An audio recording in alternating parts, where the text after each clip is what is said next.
Ang alam po nating report card noon is yung card po natin na kinukuha po natin from school. So, after leaving the school or kapag nakapagtapos na po tayo, ano po yung report card na sinasabi po natin?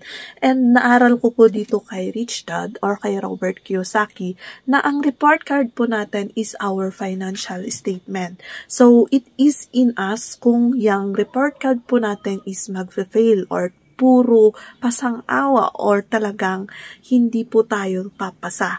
Our report card is composed of 4, our income and our expenses, and yung asset and liabilities. Kasi minsan, ang alam nating asset is liability po talaga.